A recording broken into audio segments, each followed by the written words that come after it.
I'm Aaron from PhoneDog.com, and if you want the Galaxy, well, I got it packaged into a tiny little box. That's the Samsung Galaxy Axiom. It's available now at US Cellular. It's packing decent mid-range specifications, and it slots in just underneath the Galaxy S3 and the Galaxy Note 2. Let's go take a look in the unboxing. We're talking Galaxy again, but this is the Galaxy Axiom on US Cellular. It's very similar to the Galaxy Stellar on Verizon, but it brings more of a Galaxy S3 look and feel this time around than the Stellar did. It's available at US Cellular now, and it's packing a 1.2 gigahertz dual-core Snapdragon S4 CPU. Look at my unboxing knife. I've only been doing this 4 years and just realized a couple months ago that it's probably good to have a little knife around. So fantastic there. 1.2 gigahertz dual-core Snapdragon S4 CPU. It's a 4-inch display with 480 by 800 pixels. This one is gray, and you can see fits well in the hand. Again, looks a lot like the Galaxy Stellar.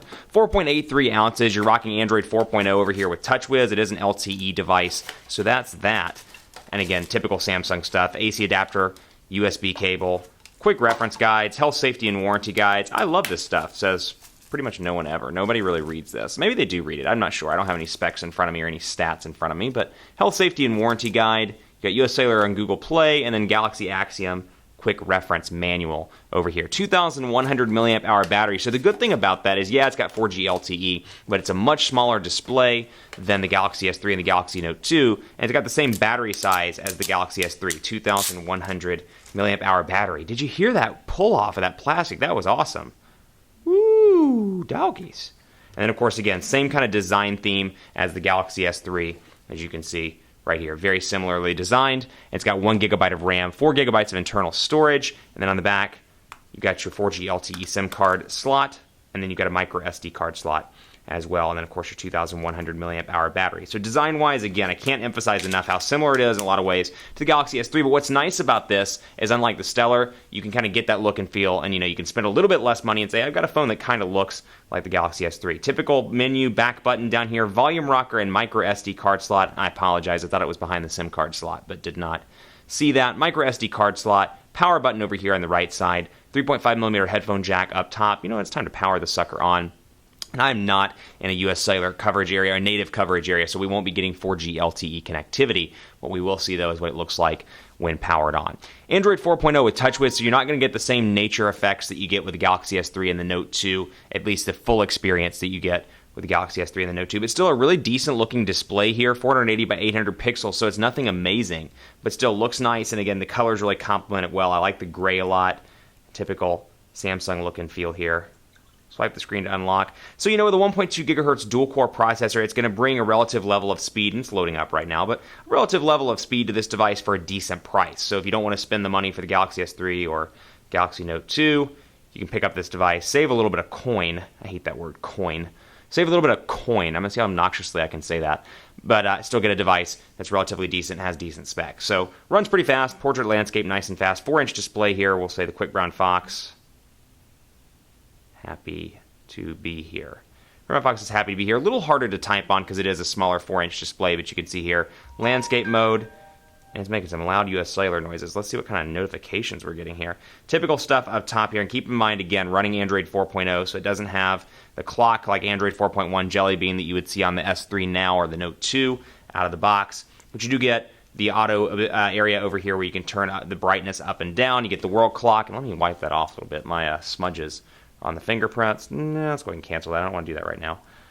And you can see, again, Android 4.0, so much like when the Galaxy S3 first came out.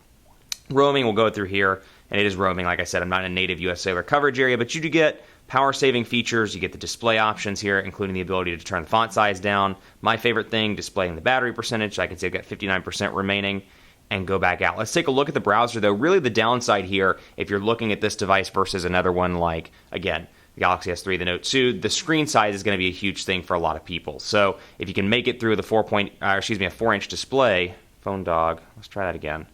And you can see even I'm having trouble typing on this 4-inch display, PhoneDog.com.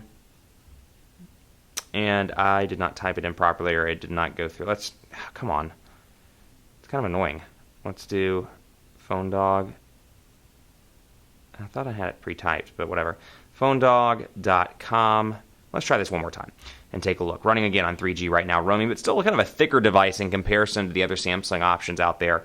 But you can see here, loading up, albeit slowly. With the back of the forward button, you've got your recent tabs. Up top, you can scroll between tabs.